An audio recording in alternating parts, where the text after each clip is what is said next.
बिस्मिल्लाहिर्रहमानिर्रहीम। अस्सलाम वालेकुम। आज बनाएंगे दाल चना करेले। बहुत ही मज़ेदार एक अलग डिफरेंट रेसिपी। ना करेलों को धोएंगे ना नमक लगाएंगे, बनाएंगे बहुत ही मज़ेदार से अलग डिफरेंट तरीके से। तो शुरू करते हैं वीडियो।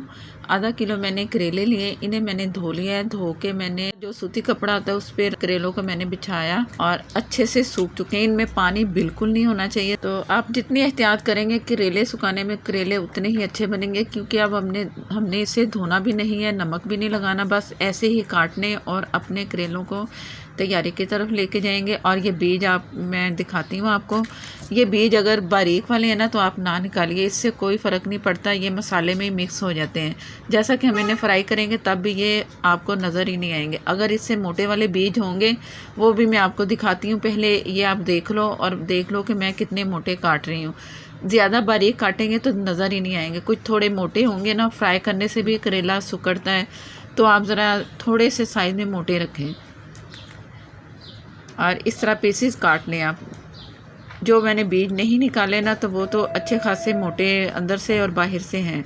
और छिलका भी नहीं उतारा, इस तरह होना चाहिए। छिलका भी नहीं उतारना, आपने कुछ भी नहीं करना। आप वहम में ना पड़ेंगे ये कड़वे बनेंगे, अच्छे नहीं बनेंगे। एक दफ़ा ज़रूर ट्राई करने हैं ये करेले और आप बार बार ऐसे ही बनाएंगे और मुसीबत भी नहीं लगेगी कि करेले कैसे बनाएं, क्या करें, छीलें धोए, ये करें वो करें, ये कुछ भी नहीं ऐसा। अब मैं दूसरा करेला काट रही हूँ, वो देखते हैं अगर उसका बीज मोटा हुआ तो वो निकाल लेंगे। ये मुझे लग रहा है कि इसके बीज काफ़ी मोटे हैं, तो इसको निकालना पड़ेगा। हाथों से निकाल लें या आप चम्मच से निकाल लें, ये हाथों से भी इस तरह निकल जाते हैं बड़े आराम से। इस तरह आप उखेड़ते जाएं, तमाम बीज जो निकल जाएंगे। ये बीज नहीं हमें चाहिए, ये बीज आप निकाल के फेंक दें। जो बीज चाहिए थे वो मैंने उसी समेत ही करेलों को काट लिया है। ये मैं आपके सामने निकाल रही हूँ हाथों की उंगलियों से। बड़ी आसानी से ये करेले के बीज जो है ना निकल रहे हैं। चम्मच से भी निकाल के दिखा रही हूँ कि चम्मच से भी आप खुरच सकते हो और साफ़ हो जाएंगे। और करेले आपने छीलने बिल्कुल नहीं, वहम नहीं करना कि ये छीलने से अच्छे नहीं बनेंगे। अगर करेले छील लिए तो कड़वे भी हो सकते हैं, बस पानी नहीं लगना चाहिए। इनका अपना पानी भी होता है ना जब छीलते हैं, तो उससे भी इनमें कड़वाहट आती है। कुछ भी नहीं करना, बस जिस तरह मैं बता रही हूँ आपने इसी तरह ही बनाने हैं। ज़रूर ट्राई करने हैं। प्लीज़ बार बार कह रही हैं इसलिए कि आप सब झंझटों से फ़ारग हो जाएंगे और आराम से करेले बना लिया करेंगे। इतने मोटे मैंने ये काट लिए हैं। सारे करेले आपको इस तरह काट के तो दिखाती हूँ कि आगे हम क्या करने वाले हैं। बिस्मिल्लाहिर्रहमानिर्रहीम। करेले मैंने सारे काट लिए, जो कि मेरे पास आधा किलो के करीब करेले थे। अब इन्हें फ्राई करना है, कैसे करना है वो मैं आपको दिखाती हूँ। बिस्मिल्लाहिर्रहमानिर्रहीम। आधे कप से ज़्यादा मैंने इसमें ऑयल डाल लिया। आप घी ले लें, ऑयल ले लें, ये आपकी मर्ज़ी। इन्हें फ्राई करना है। जो इसका ऑयल बचेगा ना वो इसके वो पकाने में जो मसाला तैयार करेंगे उस में काम आएगा। करेले फ्राई करने हैं, करेले गोल्डन क्रिस्पी करने हैं। ज़्यादा आपने तेज़ आग पे इसे फ्राई नहीं करना है। इस तरह करेंगे तो करेले अंदर से कड़वे रहेंगे। मीडियम से कम फ्लेम पे इस तरह फ्राई करते जाना है। अभी इसमें कसर है, ये क्रिस्पी नहीं हुए। मैंने चीनी भी 1 पिंच की इसलिए कि इनका कलर अच्छा रहे। अब वो करेले फ्राई हो रहे हैं। अभी दाल को बॉयल करना है। मैंने 3 से 4 घंटे भिगो के रख दिया था, धो लिया, साफ़ सुथरा कर लिए। अब ये फूल भी चुकी है। अब इसमें मसाले डालेंगे और पानी आप देख लो कि ऊपर तक बस होना चाहिए, ज़्यादा नहीं। हाफ़ टी से कम लाल मिर्च पाउडर, हाफ़ टी से कम इसमें हल्दी जाएगी, नमक जाएगा, वो भी थोड़ा सा, बस फ्लेवर देना है इनका मसालों का। और लहसुन अदरक कुटा हुआ 1 टीस्पून इसमें जाएगा।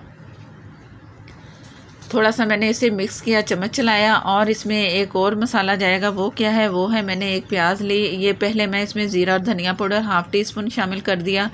ये इसमें जा रहा है प्याज। एक बड़ी प्याज ली, बहुत बड़ी नहीं, मीडियम बस हो या उससे थोड़ी सी बड़ी हो, वो बारीक बारीक काट ली।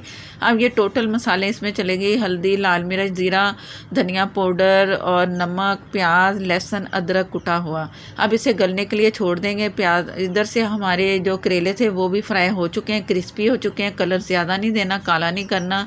सारी अफादियत जो है ना करेलों की वो ख़त्म हो जाती है। इस चीज़ का आपने ध्यान रखना है। ये जो मैं निकाल रही हूँ इस वक्त, ये बिल्कुल कड़वे नहीं है। अगर आपको ऑयल ज़्यादा लगे तो ऑयल अलग कर लें, जितना मसाले के लिए चाहिए उतना रख लें। इनका जो करेलों का ऑयल होता है जिसमें फ्राई करते हैं वो कड़वा नहीं होता। वो आप चख के भी देख लोगे ना तो कड़वा नहीं होगा। किसी भी सब्ज़ी में आप डाल लो, लेकिन करेले अच्छे से फ्राई होंगे तो तब आपका ऑयल अच्छा रहेगा। और करेले अपने इसी तरह ही निकालने, इसी कलर में क्रिस्पी होने चाहिए। बस क्रिस्पी हो गए तो करेले तैयार हैं। सारे करेले निकाल के अलग कर लेंगे। ऑयल में अलग करके आपको दिखाती हूँ। बिस्मिल्लाहिर्रहमानिर्रहीम। ये मैंने प्याज जो एक बड़ी प्याज ली, उसे बारीक बारीक चॉप कर लिया। जो ऑयल बचा था उसी में ही मैंने प्याज डाल दिया।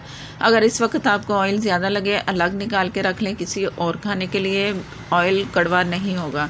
और इसे थोड़ा सा नमक मैं ऊपर से डालूंगी ताकि हमारा प्याज जल्दी फ्राई हो। जैसे प्याज फ्राई होता है मैं आपको दिखाती हूँ। प्याज फ्राई हो चुका है, बहुत अच्छा सा काला भी नहीं करना। 1 टीस्पून लाल मिर्च पाउडर, हल्दी हाफ टी से थोड़ी सी कम, और नमक 1 टीस्पून या हस्बे ज़रूरत, और ज़ीरा धनिया पाउडर 1 टेबलस्पून भर के, और यह है लहसुन अदरक 1 टेबलस्पून कुटा हुआ बगैर पानी के। फ्रेश डालेंगे, जायका बहुत मज़े का मिलेगा।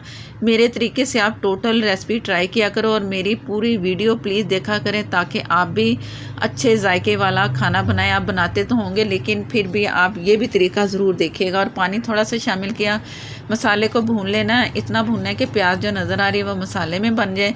अगर आपको टमाटर पसंद है तो इस वक्त टमाटर भी डाल सकते हो। ये दाल भी तैयार हो चुकी है, थोड़ा पानी है इसमें, और मसाला जो इस वक्त ये भी तैयारी पे है। जैसे ही मसाला तैयार होगा तो जो करेले हमने फ्राई किए वो इसमें शामिल कर देंगे। ये करेले अब इसमें शामिल कर देंगे और इसे 1 से 2 मिनट मसाले में करेलों को आपने भूनना है। अच्छा सा जायका देना है करेलों का। करेले से गल भी जाएंगे क्योंकि ये क्रिस्पी थे, तो थोड़ा सा इसे हम इस तरह मसाले में भूनेंगे ना तो करेले अच्छे से गल जाएंगे।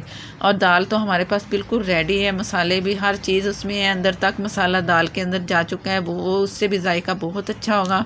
आप सोचे कि उसमें भी मसाला है, इसमें भी मसाला है, बहुत मसाला है, लेकिन थोड़ा थोड़ा है, करना अपने इसी तरह ही है, करना अपने इसी तरह ही है। और इसे 2 से 3 मिनट भून लिया। दाल डाल दे, पानी थोड़ा सा कम लगे तो और थोड़ा सा डाल सकते हैं, करेले से कड़वे नहीं होंगे। और चम्मच चला के अच्छा सा मिक्स करके इसे 5 से 6 मिनट दम पे छोड़ देना है ढक के। अब हमने इसे ढक के छोड़ना है ताकि करेले थोड़े से और सॉफ्ट हो जाएं, दाल भी अच्छी सी और मज़ीद थोड़ी सी मिक्स अच्छी हो जाए। बिस्मिल्लाहिर्रहमानिर्रहीम। मैं आपको दिखा रही हूँ। दम वाली आग पे मैंने इसे छोड़ दिया था। ऑयल भी नज़र आ रहा है, तैयार है। चूल्हा बंद कर देंगे, डिश आउट करेंगे। बिस्मिल्लाहिर्रहमानिर्रहीम। बहुत ही मज़ेदार सी खुशबू आ रही है और ट्राई करें प्लीज़। चपाती के साथ खाएं या पराठों के साथ।